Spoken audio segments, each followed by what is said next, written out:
Hola y bienvenidos, angelinos. Welcome back, Galaxy fans, to the Galaxy Guy Show.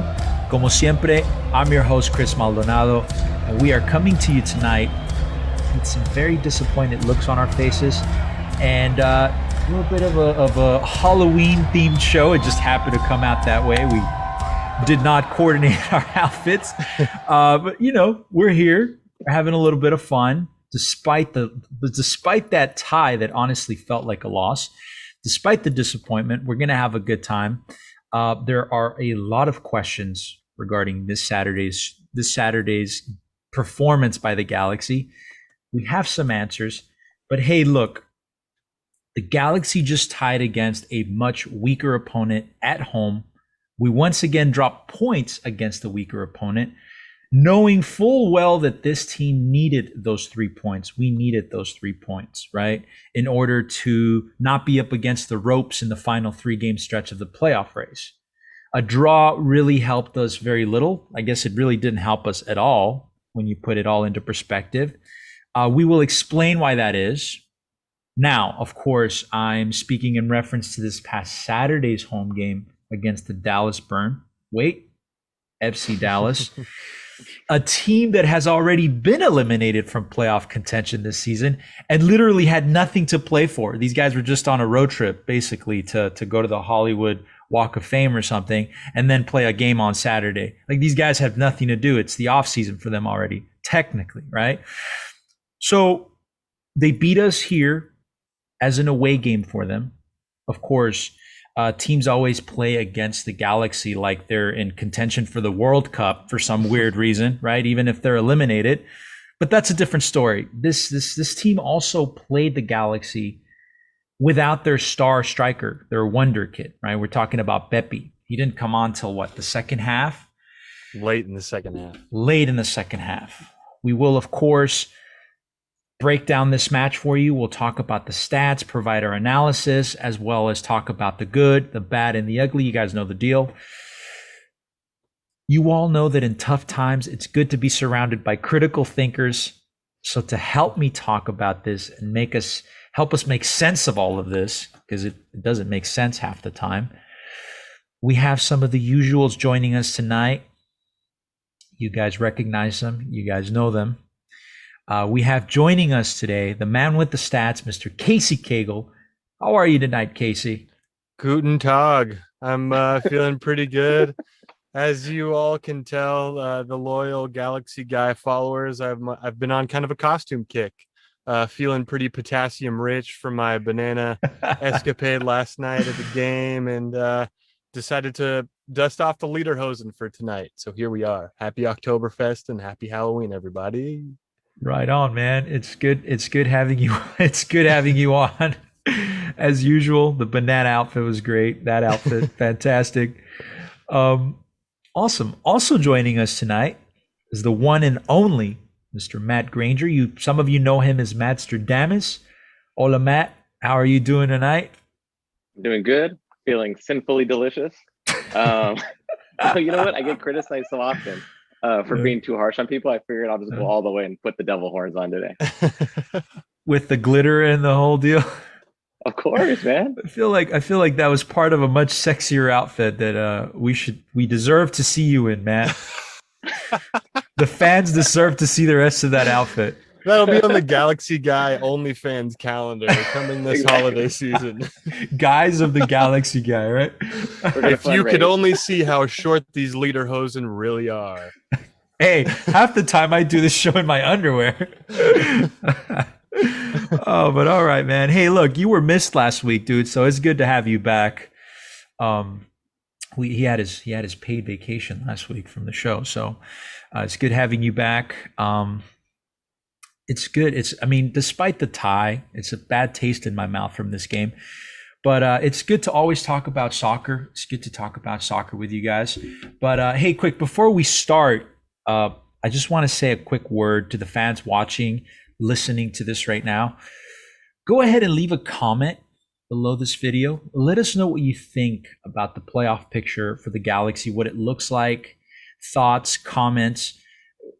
We really do read all of them, and we try to get back to as many of you as possible through social media. However you reach out, we're there for you, to talk about whatever it is you want to talk about, Galaxy related. So go ahead, give us your comments, give us your feedback, and we appreciate you guys reaching out to us, whether it's at the stadium or through social media. So we do appreciate it.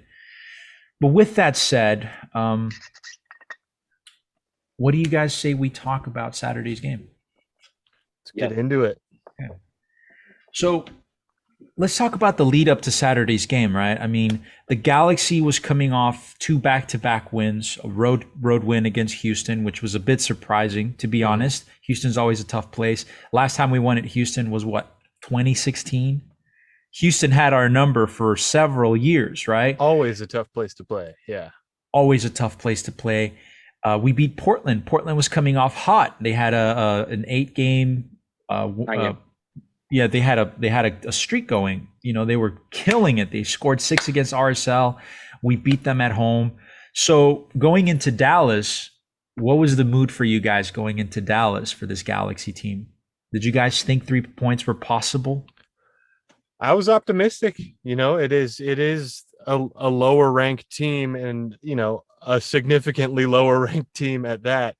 And a lot of their key players, Paxton Pomykal, aren't necessarily having great seasons. Jesus Ferreira. So it seemed like the 3 points were in the bag. It was a home game. The boys were feeling hot to trot, coming off of 2 wins, 1 being on the road. So it was an air of confidence, I feel like, but that was quickly sucked out of the sails. Yeah, I agree. I think I texted you guys that morning that I don't think I had been as hyped for a game as I was going into the Dallas game. I think if you've looked at Dallas season, they have Ricardo Pepe, but obviously he had been injured, so he was likely either to not play or to play very limited. Mm-hmm. Dallas had also fired their coach. They were playing a good game against LAFC, only to become completely undone within 25 minutes, and then have LAFC beat them 3-2. So they were on low on confidence. It just seemed like a game that we should win. And then, if you look at the playoff picture over the past 5 years, not including 2020, which was a shortened season, the average of the amount of points you would need to get across the playoff line was 48.2 points.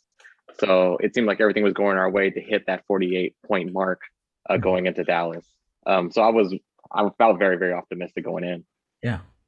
And had the Galaxy not dropped those 2 points against Dallas this Saturday, they would be currently sitting in 4th place with 48 points, above Portland, just below Colorado, SKC, and Seattle.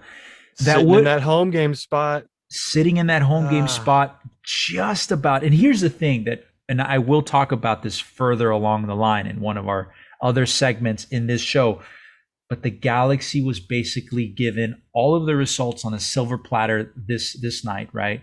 You had Minnesota and LAFC that tied, that benefited us greatly, right? Because Minnesota's nipping at our heels. We definitely didn't want them to win. LAFC's climbing up the ladder. We definitely didn't want them in the playoffs.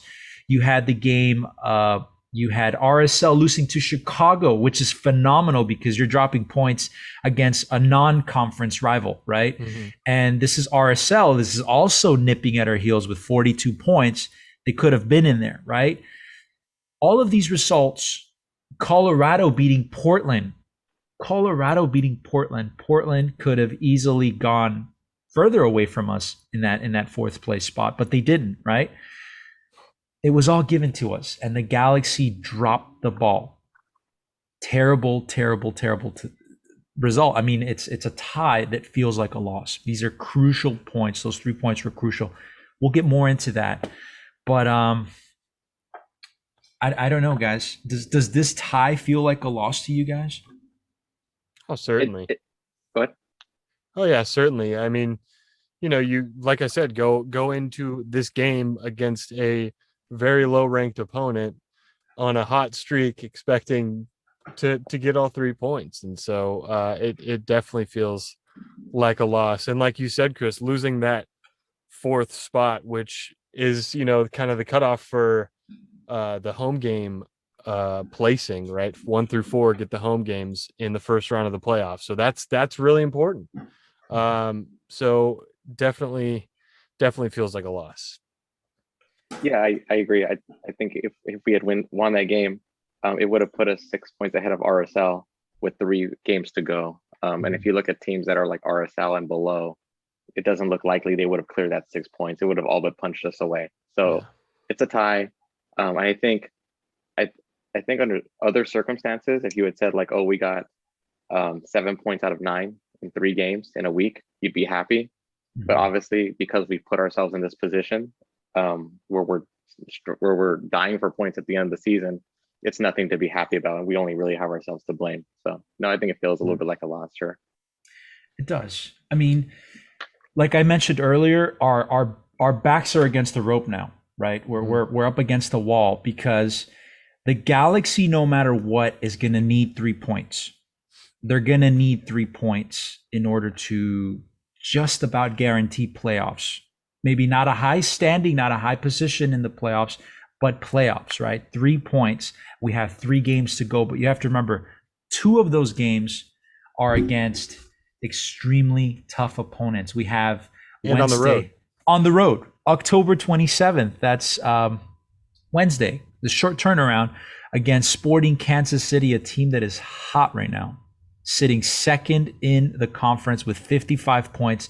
Just They've, beat Seattle. they just beat Seattle. They have a team that is firing on all cylinders. They are lethal at home. Okay, so the Galaxy going to SKC and getting 3 points is a bit of a long shot. After that game, Monday, November 1st, a Monday game in Seattle against the Seattle Sounders. I mean, that's the Seattle Sounders has hit a bit of a slump, right? But it's still the Seattle Sounders. They're in first place. They've already clinched playoff spot. It's going to be tough. The Galaxy may not see any points from that game. So that leaves what? The last game of the season, decision day, Sunday, November 7th against Minnesota. That game we have to talk about, guys, because that is perhaps, and I posted this on Instagram last night, that is perhaps our last chance to get 3 points. I want to get your honest takes on this, guys. Pull no punches. We'll start with you, Matt. What do you think? Is the Galaxy going to see any points from these next 3 games? We need 3. And if you think we're going to see points, how many points do we see? Boy, I was gonna bring this up later, but I guess I'll bring it up now. Um, if there's one thing to be positive about over the last 3 games, for sure, other than the points, which is like low hanging fruit, it's that the Galaxy have shown the ability to fight late in games. In Portland, they got that penalty at the death. In Houston, they were still trying to score goals despite being up 2-0, where we've seen the Galaxy go up and then give up a goal. They didn't do it this time. And then against Dallas, when it was 2-0 going into halftime, I mean, how many times have we seen this team quit? And they made a couple of subs and then they came back and equalized it and had a chance to win the game. So there is a lot more fight coming out of that break. I wouldn't be surprised if we sneak out a surprise victory against Kansas City, only because we've had success there, or at minimum, a very, very cagey tie against Kansas City. So I'm going to say 4 points. We'll get 4 points in these next 3 games. Okay. Yeah, I'm gonna agree with you there, Matt. This team has shown a lot more fight in the second half, in this latter part of the season, and the last few results really show that. Like you said, going down 2-0 at half to Dallas and coming back to show that resiliency. Same thing going down to Portland, coming back and showing that resiliency in the second half. And I think that's really important. And that was an aspect that was an area of concern for a lot of Galaxy fans the last couple seasons, where this team would just wear down after the 65th, 70th minute. And that's when we would concede a lot of goals and concede a lot of possession and concede a lot of chances. So, Right. and to that point, to have a result against a hot team like Portland, like we did, definitely gives me a sense of optimism going into these next 3 games. But, as they are on the road against 2 really hot teams in Kansas City and Seattle, I can see us squeaking out with 1 point. Maybe even a 0-0 draw in Kansas City or Seattle. I would be okay with that, just as long as we walk away with some points there. And I think that last fixture on decision day against Minnesota is going to be 3 points. I think the boys are going to be hyped that day. Depending on where we're sitting in the standings, it could mean a lot. It could mean very little. So I think that's going to be an easy 3 points for us. And I think we'll squeak away with, like Matt said, 4 points in this final 3-game stretch. Hey, I like the optimism. I'm a little less optimistic. I think we go 0 points on the road, and we possibly fight for 3 points with Minnesota. It's going to be tough. Listen, Minnesota, their next 3 games are Vancouver, also in the playoff race, nipping at those heels, and Sporting Kansas City, right? So they're probably not going to see any points from Kansas City. They might see some points from Vancouver. So for them, decision day against the Galaxy is going to be do or die as well, right? Mm-hmm. So you're going to have 2 teams that are coming into decision day as do or die, Minnesota versus the Galaxy. It's definitely not going to be an easy game. It's going to be tooth and nail. And just to your point, Chris, this could easily be 0 points over the next 3 games. Not to go ahead and contradict myself, but Sporting Kansas City. Now I'm going to play the other side. Now I'm going to go devil's advocate. Devil's advocate. But going the other direction, Sporting Kansas City has the highest offensive output in the Western Conference. They're like a 20+ goal differential. Yeah. Daniel Saloui is an MLS MVP candidate. He's got I want to say he has 16 goals, 8 assists. Johnny Russell has 12 goals, 7 assists. They're playing out of control. And this is given, they're playing this well, given that they sold Busio to Venezia and they lost Alan Panito for the season due to knee injury. They're still playing that well. That's just how deep that team is. Seattle as well. Seattle playing at home is probably the most dominant home team of the last decade. So that's very unlikely. And then you look at our history against Minnesota this year. When we beat them, we got outplayed. And then when we lost to them, we got terrifically outplayed. And I don't know how many people watch the rest of MLS, but Vancouver's been playing out of their mind ever since they got Scottish Messi. That guy has just transformed that team. It's true. They look like a train, that's just running on a track out of control. So I wouldn't be surprised if us or Minnesota are playing for the very last spot. It's completely possible, just as likely as it is that we're going to get 4 points. We'll just have to see how it goes. Absolutely. I know this for a fact. Decision day, Galaxy fans are going to just chew all their nails off. They're going to pucker so hard. It's going to cause all sorts of digestive issues. It's going to be a nail biter for sure. I'm going to need a defibrillator on call for somebody to just jolt me back to life. It's going to happen. But listen, let's get now into the part of the show, the segment of the show. Let's dive deeper into some stuff. We're moving into the section of the show where we talk about the good, the bad, and the ugly. You guys know how it goes, okay? And naturally, we have to start off with the good moments, right? Now, despite this being a tied match that truly felt like a loss, there were a handful of good moments during this match. Let's start off with you, Matt. What would you say were some good moments from this game against FC Dallas on Saturday? Some positive takeaways from this.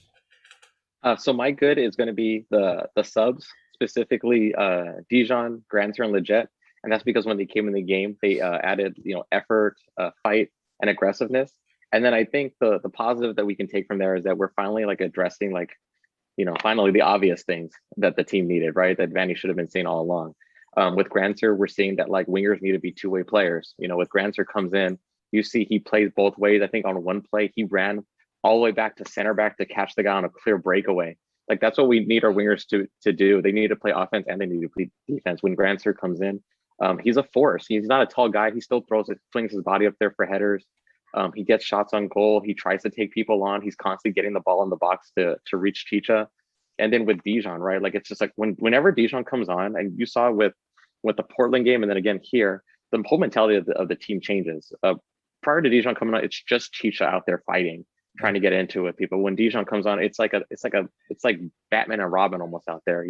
The team just becomes so much more dangerous and direct with its play. We stop having the issue where we're just passing it sideways, passing to the wings and waiting for someone to do something. That doesn't happen when Dijon's in there. He's a pacey guy. He's willing to take people on. He's willing to set up Chicha. He's willing to set up himself.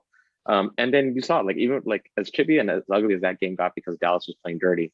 Every time there was a fight, Jovic was right there, right? Like that guy's just like all about that lifestyle. And you need that going into the final stretch of games. Like that's what the Fight. Galaxy need. Yeah, that's what the Galaxy need to be. And it's kind of like almost just like the antithesis of like Cabral, right? Cabral comes in, very soft guy, not physical at all. But Dijon comes in, you see like there's a versatility to him, there's a toughness to him. He can even run out wide, and set Leggett back up coming inside. His hold up play is very strong. And then finally, with Leggett, Vanny had addressed it in the press conference that he had to tell Leggett, you need to stop. Like you're very good about holding possession, but that's not what we need you to do. You cannot be that default guy anymore. We need you to turn. We need you to be aggressive. We need you to pass forward. We need you to get into the box. And he stressed, he's like, look, if you want to drop back to possession, just don't let it be your default.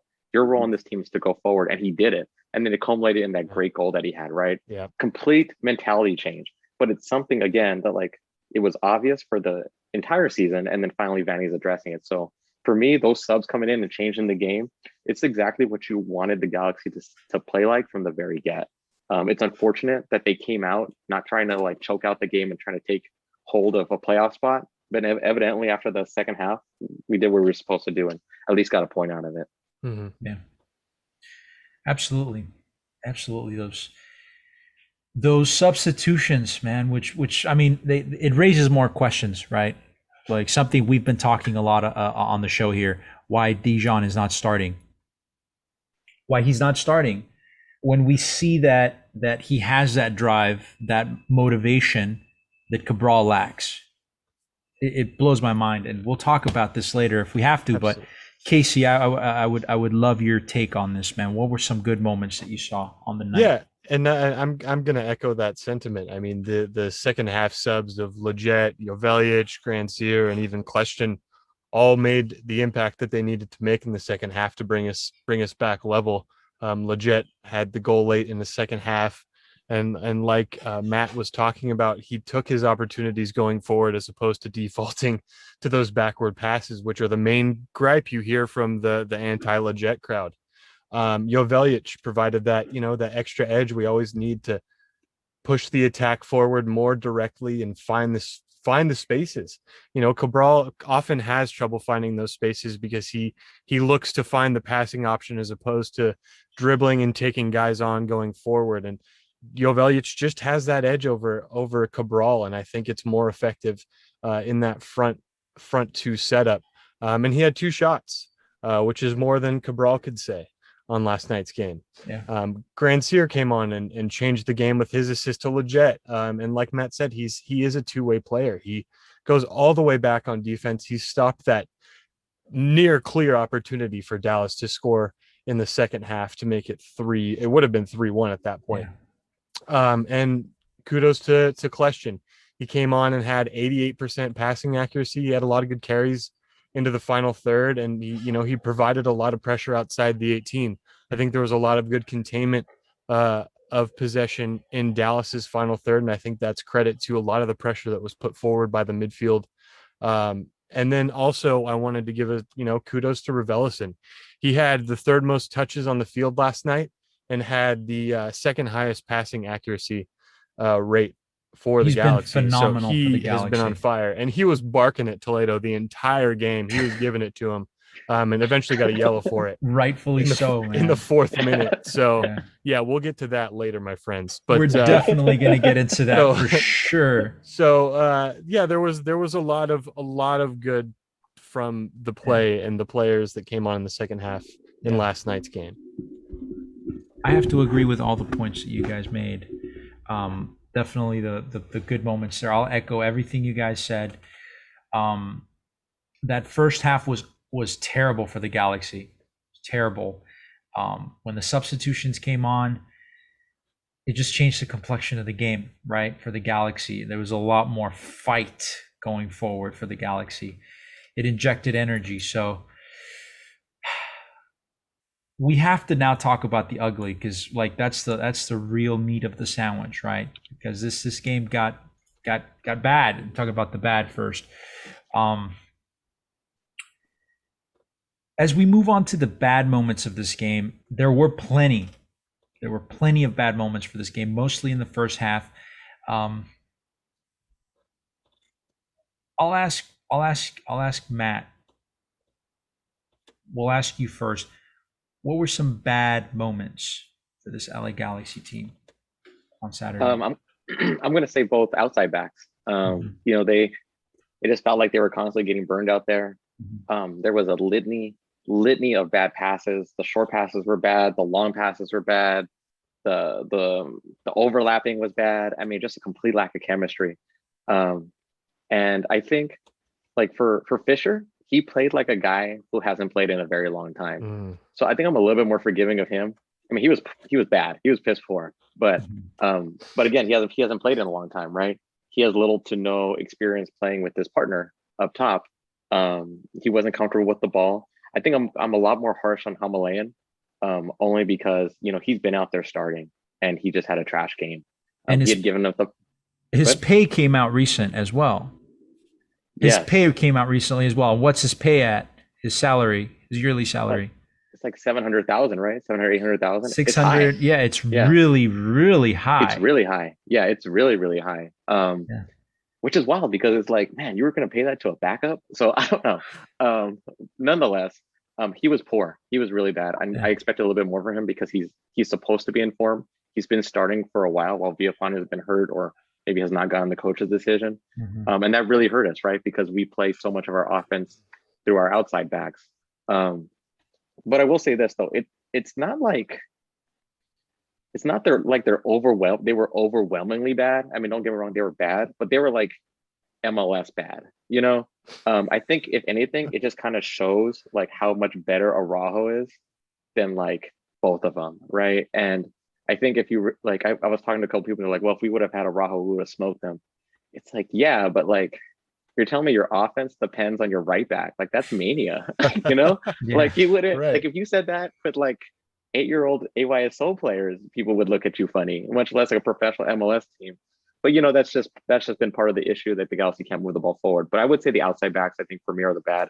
And then just very quickly, like Jonah playing half a game, 45 minutes for a DP. I mean, we've Yeah. belabored that point, but yeah, DP is not finishing games. It's tale as old as time. The Tails all the Galaxy. time. Tails all the Yeah. time. Go back to the first Absolutely. podcast. It's there too. It's there. It's been there for several years before the podcast, and we're not. What came first? The podcast. Podcast or Jonah not It's finishing okay. games. I've already lost all hope of having him on the show or having any of the front office people on the show. So it's okay. We can call. We can call. I think- we can call the kettle think- black. I think the FO maybe drew the line at the banana suit, Chris. But yeah, I think that's what did it, man. Yeah, yeah. Not the weekly tongue lashings they get on this show, right? Strong wrists, but hey, it happens, right? We'll be in there eventually. We'll get all of our serious questions, but yeah, okay. Casey, let me ask you, dude. What were the bad moments for this Galaxy team on Saturday? Yeah, I mean, I think I echo a lot of that same sentiment. I think really what was the bad of last night's game was the absence of Araujo. O'Neal Fisher looked really shaky at the back, especially in the first half. Lots of possession loss. He was a little bit ahead of the ball at times. Not a lot of good anticipation either. Luckily, Pomykal was having an off night, or he would have really conceded some significant chances to FC Dallas.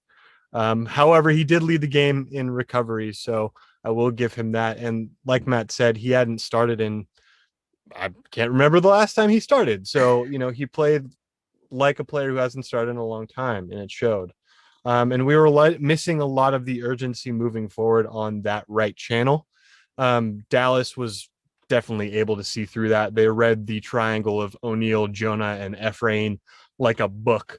They were getting stopped up every time, which would basically lead to switching the space to the left or a long ball over the top or retreating backwards to O'Neal, Fisher, or Depew. Same. And there just weren't a lot of run attempts forward. There were a lot of opportunities for that run down line that for some reason just didn't happen.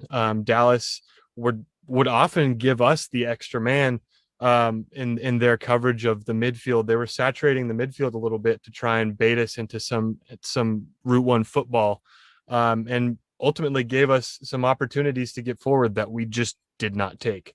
And so I think, absence of Araujo and that pace, and that ball movement, was a huge loss for the Galaxy last night. Absolutely. Absolutely. Not having Julian Araujo really, really hurt. It hurt a lot. Defensively, the guy is pure hustle. Offensively, he provides a lot. So not having him on there, a team that's lacking defensively and offensively, you're losing a big piece. And just to, I mean, and that doesn't, I'm not really countering Matt's point at all earlier, where we're talking about the reliance of Araujo, but it does show when he isn't in this lineup, and there's a significant lack of key performance indicators when he's not on the field. Mm-hmm. Yeah, I have to agree. It was also my bad take. I felt like the wingbacks just. I'm sorry, O'Neal Fisher. He's fast, he's speedy, but he's often dribbling into his own feet. Nico, Matt says this all the time. He said it on the show many times. He judges players based on their salaries, right? The higher your salary is, the you're expected to play better, right? And $600,000, he was playing like a league minimum guy, to be honest, right? Like a $60,000 player. So kind of unacceptable there. But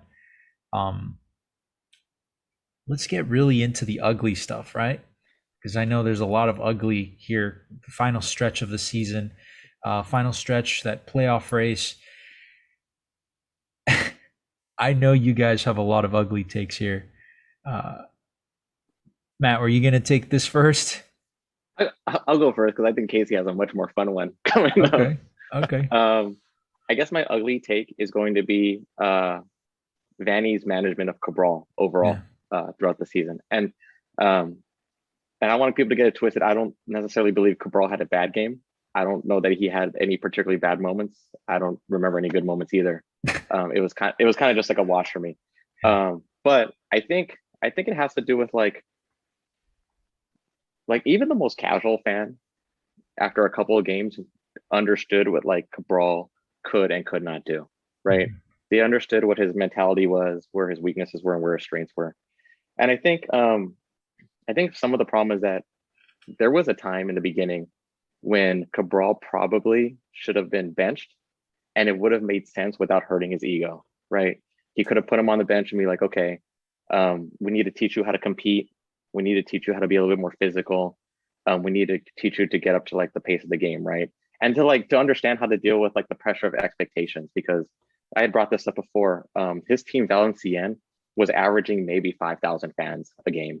Super tiny league that no one watches, in a stadium that's not even as big as ours. So that's the time you bench him and you talk to him and you make him learn how to like earn his spot, right? Because he's a young guy. He hasn't dealt with like a professional level really that's as high as MLS, as much as people want to put it down. But I think what ended up happening is instead of like Vanny managing him correctly and honestly like protecting him, he just kept throwing him out there and kept hanging him out there to dry, right? And I think a lot of that had to do with like Vanny's own insecurities. As the season went on, the pressure kind of started to build up even in the press conferences, where people were asking him like, what's going on with Cabral? Because as people remember who study all this stuff, Vanny came in and he was hyped on Cabral. He said, and I quote, he can score with his right, he can score with his left, he can score with his head, he can score from anywhere on the field, right? So I think what ended up happening is that Vanny ended up kept playing him because his ego just wouldn't let him be wrong, right? He had to keep proving that like, no, this guy is worth this ridiculous 5-year contract, DP contract, that we've given him, right? And what did that culminate to, right? It culminated to what happened exactly last night. And it was 3 things. One, Cabral got subbed out in the 56th minute of a game with immediate playoff implications where we needed to score 2 goals. And that's your offensive DP winger that you're subbing out in the 56th minute, right? And who's he subbing him out for? Dijon, a guy that the fans and the pod has been saying, like, this is the type of guy who needs to start. He should be starting in front of Cabral, right? Mhm. And what that tells me is that Vanny really knew all along that Cabral wasn't it. That there were other people like Granser and Dijon who should have been starting in front of him, right? And when it came down to his job and when it came down to making playoffs, he was no longer allowed to put his ego in front of the team, Right. right? And then That's a second really part, good point. and then second part is, at least I sit in the middle, not in the fancy seats on the other side where the FOs is, but I sit in the middle on my side with Casey. When Cabral got subbed out, he got booed by the middle section. And then when he hit the bench, he was sitting on the bench and he immediately hid himself in his shirt for what I could only describe as like a hot minute. You know, Vanny laid this guy out in a way where now Cabral, you know, and like I said, Cabral is who he is, but he laid him out in a way where like now he's getting booed by his own home fans, right? Now he's literally hiding himself at home from the shame of not producing at a level that everyone's expecting him to produce, right? And I think that that really does fall on Vanny. You know, little side story. My dad used to tell me this parable, right? You have an island, and some of it makes sense, some of it doesn't. But you have an island, and there's two finches on opposite end of the island. It snows, right? And the finches get buried. On one end of the island, the finch is saying, "Help, help, help." A dog comes along and says, "Sure, I'll help you." He digs him out. Finch comes out. Oh my God, thank you so much. Blah blah blah. Dog eats the finch, right? Go to the other side of the island. Finch is buried. Oh my God, help, help, help. Different dog walks by and says, "You got yourself there. You can get yourself out." Spits on the finch, right? The heat from the saliva melts the snow just enough, and the finch is just mad enough to fight himself out on his own, and he flies off, right? And the moral of that story is that not every person who gives you an easy way out really has your best interest at heart, and not every person who goes hard on you doesn't want you to succeed. And I think that's kind of what happened with Vanny. You know, Vanny kind of let this guy out there, and people had this idea like, oh, he's going to let him play himself out of it, and really Vanny was just saving himself. And at the end of the day, all he did was crush a young kid. So we'll see where his career goes with us. We'll see how the rest of the season goes with us. But I'm just really disappointed in the way he handled that. Matt, that was one of the most profound segments we've ever had on the show. I got to say, seriously. Hey. Oh, my. I'm going to snip that. I'm going to snip that, man, and put it in our Hall of Fame. And that's a great parable, too. That really is. Yeah. My dad, he had a lot of good lessons. I think he told me that when I was like 7. So it's always stuck. It's transitioned my whole life. It's been true at every stage, professional, school, everything. That's awesome, man. I'm gonna write that one down, dude. Yeah. Tell my kid about the finches. How do we follow that up, Casey? How do we follow that up, man? You better be as insightful. I'll tell you. People who listen to this show are very well acquainted with my gripes with the professional referee organization of Major League Soccer. And one of the veterans of that organization is one Baldomero Toledo, who has become so infamous in this league for losing control of matches. And you can always tell when this man's officiating match because most of the time it turns into a dumpster fire. And that's even offensive to dumpster fires. Every game he officiates turns into a damn tanker explosion. Yes. And so last night, he started by giving Ryan Raveloson a yellow card in the 4th minute for barking at him from a hard foul. The man didn't give another yellow card until the 66th minute. After numerous chippy fouls, physical challenges. It was a very physical game. Dallas tried to drag us down into their style of play. And to be fair, we did for a good 20, 30 minutes of that game. But for this man to pull cards out of his pocket so late causes so many problems on the field and puts so many players at risk. It really does, if you think about it from a player's perspective. And, you know, he lost complete control of the match last night. There was a mass confrontation towards the end of the match where Chicharito had experienced some off-the-ball unpleasantries from Tumasi, and he got slapped in the face. Slapped. An offense that should have resulted in a red card. It's in the book. It's in the book. In any situation. Yeah. And at that point, Baldomero Toledo decides to go to the screen after numerous questionable goal calls, after numerous questionable offside calls. This is the instance you're going to go to the screen too, dude? That's absolutely unreal. And not only Baldomero that, Toledo. Shame on you, sir. Seriously. It is All Hallows Eve, the time for placing hexes and building seance circles to curse those who have done you wrong.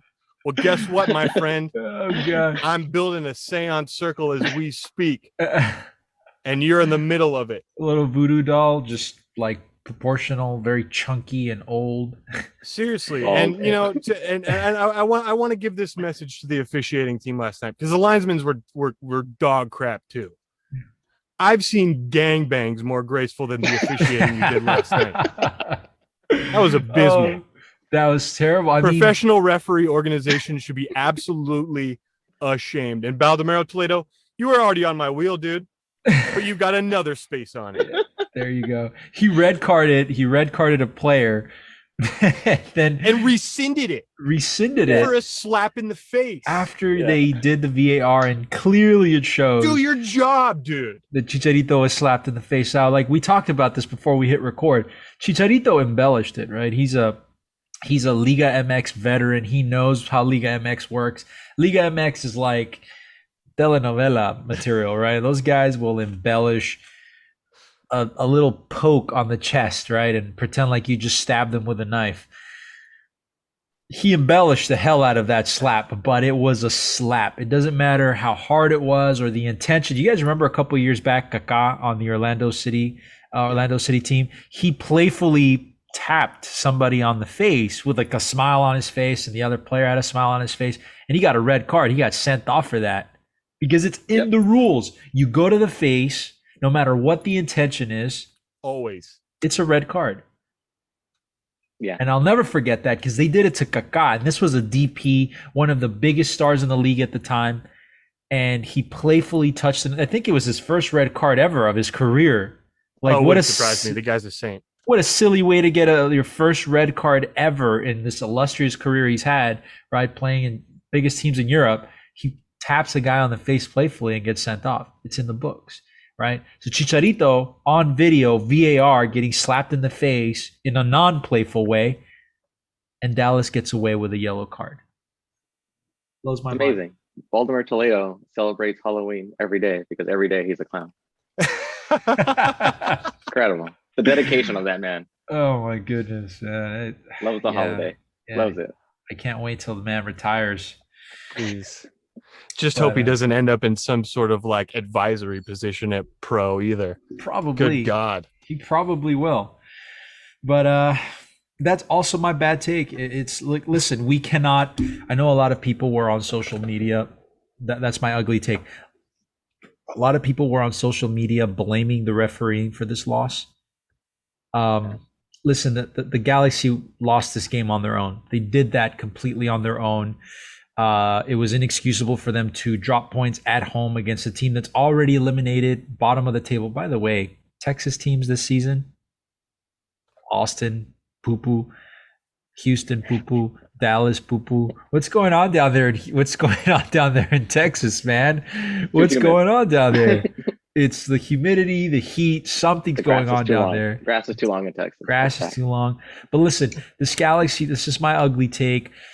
There's been too many excuses for this Galaxy team all season long. I was being playful on the Discord earlier today. I was like listing all the excuses.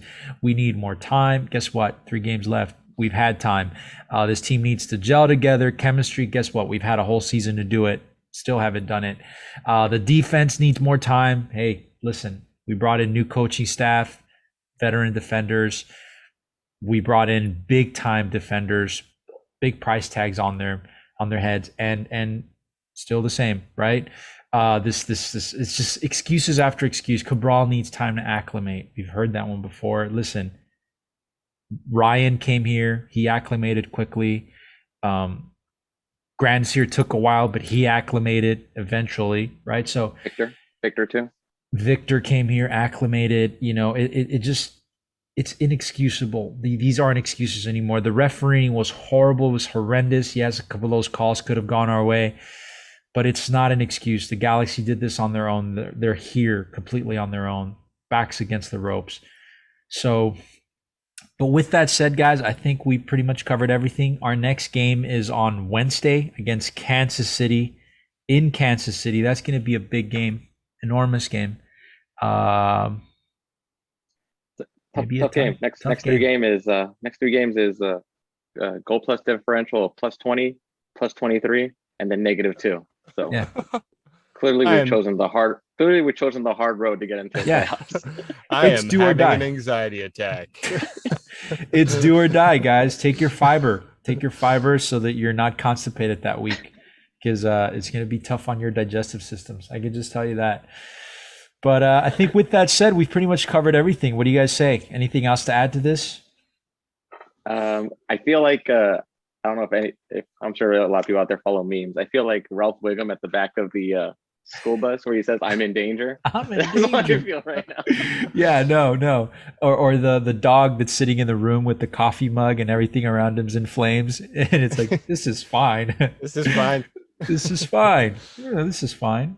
Yet again, another season, the LA Galaxy comes down to the line, down to the wire, decision day, to decide whether we hit the playoffs or not. Yet again, this is fine. It's tough. We're in fifth. Yeah. But the problem is every win and every loss could see us in and out. And that is the same for probably 6 teams at this point. We're in fifth. We're in fifth with at least 3 or 4 teams that are like nipping at us, that are a win or two from knocking us out of that perch. So it's a reality. 4th through 9th is 1 win, 1 loss, out and out, in and out of playoffs. Yeah. And just not to belabor the point real quick, but before we go, the Colorado Rapids clinched playoffs today. It was not too long ago that we were neck and neck with them. Just keep that in mind of how we've done so far over the last 2 months. It was not that long ago. Free falling, man. Yeah. We'll see. Hopefully it bounce. Alrighty. Well, I appreciate you guys being on the show again. Always appreciate the time. Matt, Casey, pleasure having you guys. And from me, your host, Chris Maldonado, to all the fans out there who watch us faithfully week after week, I have to say we're pretty close to that 100,000 view mark for the season, which is a huge milestone for us. It's our very first season doing it, but I think that's just a huge milestone in general, right? And we appreciate each and every one of you guys tremendously. And like I said, reach out to us. Let us know what you're thinking, what we can improve upon. There's always room for improvement, right? We're not perfect, but we appreciate it. So we will see you guys next week. Hopefully we'll have better things to talk about. The Galaxy will go on a 3-game winning streak, and they're going to just score like 15 goals in that time. So we'll see you guys then. Have a good night. Galaxy Guy Podcast. Nos vemos.